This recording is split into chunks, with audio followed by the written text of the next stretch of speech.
Potential good news for UFO disclosure, guys. We got that and a lot more to talk about, so get in here. This is Jack with Cosmic Road. I talk about UFOs and the paranormal. Please like and subscribe and let me know what you think in the comments below. Yeah, check this out. Senators Rounds and Schumer submit UAP Disclosure Act as possible amendment to the NDAA. Is this because of the UAP Disclosure Fund's petition? I would like to think so. I would love to think that that had an effect. So that's amazing. Yeah, look at that old still. Is that from World of the Worlds? What is that from? Remind me. Anyway, but check this out. Senator Mike Rounds has introduced a version of the UAP Disclosure Act with Senate Majority Leader Chuck Schumer as lead co-sponsor. Yeah, I think last time it was the other way around, which is interesting. Rounds taking the lead on this time around. Senator Rounds, who is a member of both the Intelligence and Armed Services Committees in the U.S. Senate, on July 11th, 2024, submitted the UAPTDA text as a possible floor amendment. Remember, that's the only way this could have proceeded was with a floor amendment. I've talked about that before. Again, I think based on Dean Johnson's reporting, the text of the new Rounds-Schumer UAP Disclosure Act appears on those pages, which was posted online on July 13th. The entire text of the Rounds-Schumer amendment is embedded below. Okay, great. So what happens next? Senator Majority Leader Schumer has not yet announced when the full Senate will take up the NDAA. So far, over 800 possible floor amendments have been filed. Under Senate rules, each senator has the theoretical right to offer any number of freestanding floor amendments to an authorization bill such as NDAA, and perhaps to force roll call votes on each. But in practice, there are many constraints. So what about the Intelligence Authorization Act? Because there was potentially going to be some juicy stuff in there as well. Well, Senator Mark Warner, chairman of the Senate Select Committee on Intelligence, on July 11th, filed the text of the FY25 Intelligence Authorization Act as a proposed amendment. As approved by the SSCI, the IAA contains several UAP-related provisions, which Dean Johnson describes in a long post on Twitter. UFO Congressional News Senate Intelligence Committee issues report. And there you go. Check it out.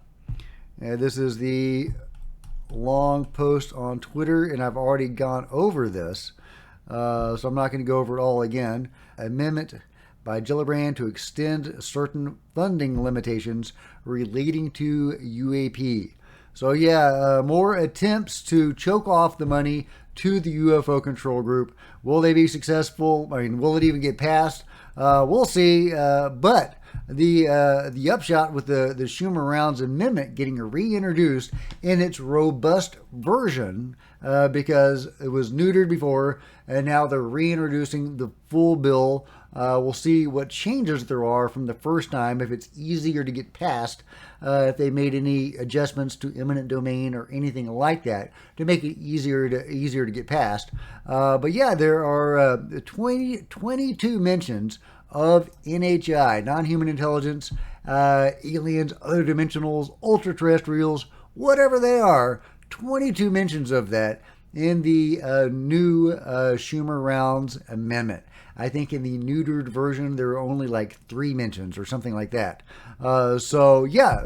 Very exciting to have this on the table. I hope it passes. I have my reservations about the Schumer Rounds amendment, but we definitely need more than we've got right now. Meanwhile, Ronnie Vernet, who went to the Amazon to document the UFO flap happening in the remote parts of the Amazon, says, inside the UAP monitoring control room that I built in the Brazilian Amazon last week.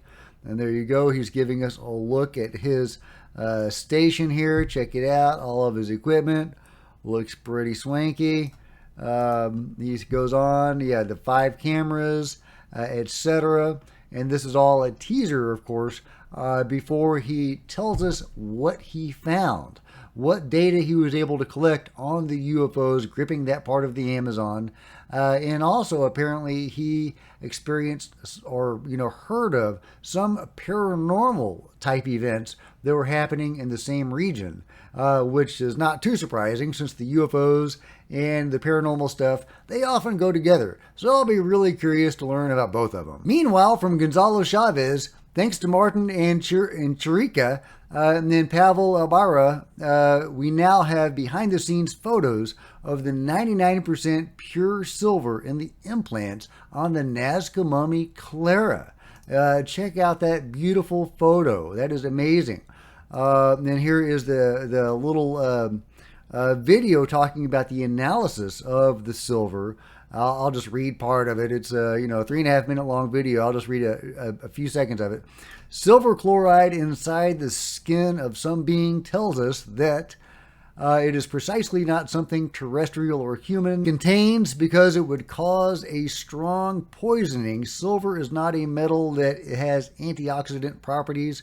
For example, current prostheses are made of platinum and titanium. Silver is a metal that produces oxides when it produces chlorides and cannot be maintained within the skin of a living being, terrestrial, because it would cause severe poisoning. As an extra, silver is the best conductor there is. In ancient times, it is believed that the best conductor there was gold, but it has been recently discovered that silver is the best conductor. Natural conductor. Very interesting information about this implant that was found in one of the Nazca mummies. Meanwhile, remember the Michael Master story of encountering those two individuals that were receiving some sort of channeled information that compelled him not to, give up on UFOs and UFO reporting. And also, he received some sort of download seemingly coming from them. Well, I was very unclear on who those two individuals were, if they were hybrids or, aliens. What were those beings? Well, they were people. They were human beings, guys. They were human beings that were channeling non-human information. And here they are. This is amazing, guys. Their names are Eric Mitchell and Heidi Gadd. And let's just give a little bit of a listen to what they have to say. Really felt bad about last year. I don't know if you're comfortable about talking about that with me and Heidi. Yeah, sure. I mean, I just today. got done saying how important it is for us to talk about stuff. So I'd be a hypocrite if I didn't. No, I know. Wouldn't it be grand if it was easy? But I think all experiencers can tell you this. I know Heidi knows. We go into a grocery store and you feel gravitated toward a person, and you don't know why.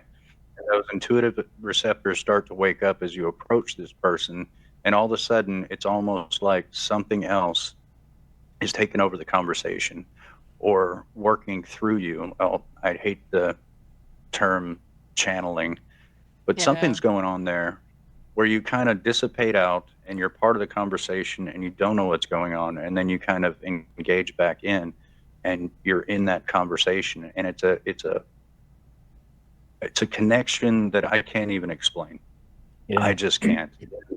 And okay, I'll let you watch the rest of the interview at your leisure. But this is amazing. So they were just drawn to him and channeled this information.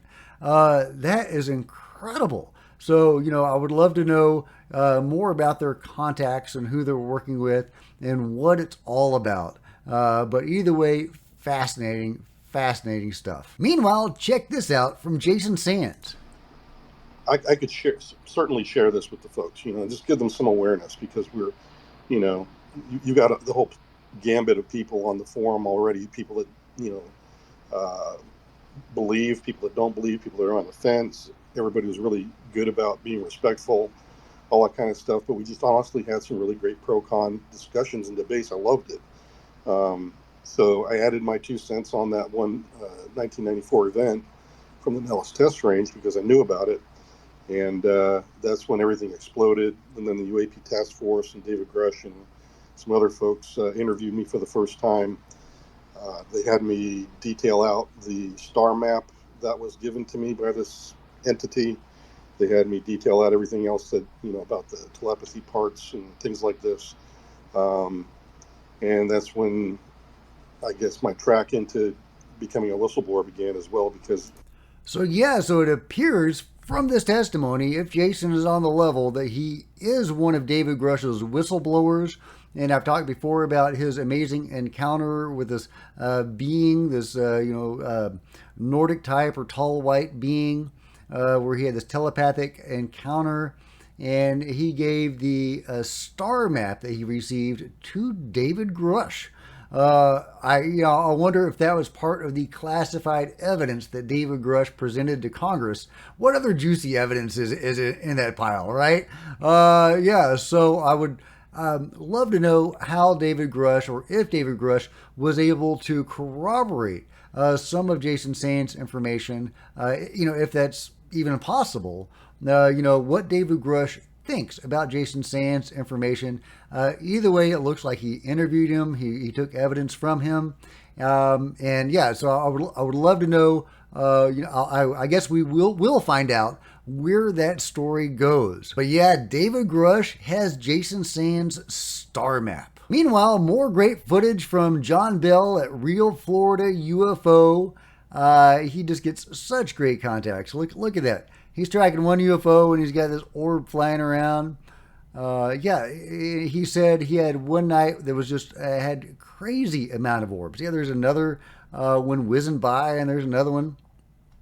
And these aren't, birds or bats. I've shown what birds or bats look like on John's camera. And he gets these, apparently structured craft in the sky, and these seemingly less structured objects down close to him. But they do have structure and form. One of them actually hit his car with such force his multi-ton truck hit his multi-ton truck with such force that it rattled it. So even though they may look more, diaphanous, whatever, they are definitely have some solidity. And anyway, really amazing contacts from Florida, from John Bell. I love it. Everybody go check out his channel, Real Florida UFO. He gets contacts basically every night, generally multiple contacts every single night. It's wild. So go check out Real Florida UFO. Okay, here's another one, guys. Check it out in just a second. Yep, there we go. All right. Yeah, there we go. There's another one. Interacting with his light, seemingly trying to avoid his light. Not a dust particle. And then you got another one zooming around. You got so many of them. That's incredible. Yeah, John just has astounding contacts. But I think Tinkerbell, he says, that's his constant orb companion, is the only one that he can see with his naked eye. And I think that's super fascinating. Anyway, great stuff from John. Meanwhile, remember the meeting between Arrow and the Five Eyes UFO Alliance? Well, this is a glimpse of what they had to say from Ross Coulthart and Bryce DeBell at Need to Know. A denial came back that there were any such Five Eyes consultations, but it came back eventually that the Defence Intelligence Organisation was involved. That's Australia's equivalent of the DIA, the Defence Intelligence Agency, and it was involved in a secret Five Eyes meeting in Washington, D.C. in May last year with all the other Five Eyes nations. Now, why is this significant? Because it was essentially a briefing by Arrow on UAPs. And the thing that's most interesting to me as someone who studies classifications and knows a little bit about how things are protected, how secrets are protected, is that one of the security classifications that was used was TK, Talent Keyhole. And that's very, very significant because it means that whatever was being talked about at that meeting, it was classified under a terminology of classification that covers surveillance satellites and reconnaissance aircraft. And so whatever it is, they were discussing feed from American spy satellites, TKs, talent keyholes protected information. And so we don't know what was transpired at this meeting, but there are people I'm talking to very, very covertly inside Australian intelligence who tell me that there has been a definite shift in attitude in the official halls in Australia's Defence Department. What was once spurned and laughed at, the issue of UAPs, is now being taken much more seriously. Wow, that is fascinating stuff. A glimpse inside the meeting with Arrow, between Arrow in the Five Eyes UFO Alliance. And thanks, Martin, for the heads up on that video. Meanwhile, here's a giraffe with a visit to the chiropractor. Check it out, guys. The chiropractor adjusts the largest neck in the world. Wow. That is amazing, guys. That's amazing. Even giraffes need chiropractors. All right, let me know what you think about this amazing video and everything else covered today in the comments below. And if you've enjoyed this video, please give me a big thumbs up. I sure appreciate it. Smash the like button and the subscribe button and the bell to be notified of future videos. You don't want to miss a thing. Join me on social media. There's Facebook and Twitter links below. Love to see you guys there. If you wanted to support Cosmic Road in a bigger way, please consider grabbing a coffee mug or a t-shirt in the merch store below, or by becoming a channel member. Channel members are rock stars, and I really appreciate you guys' support. Thank you so much. Meanwhile, there are plenty of other videos on the channel, and I'll see you guys next time. This is Jack with Cosmic Road, signing out.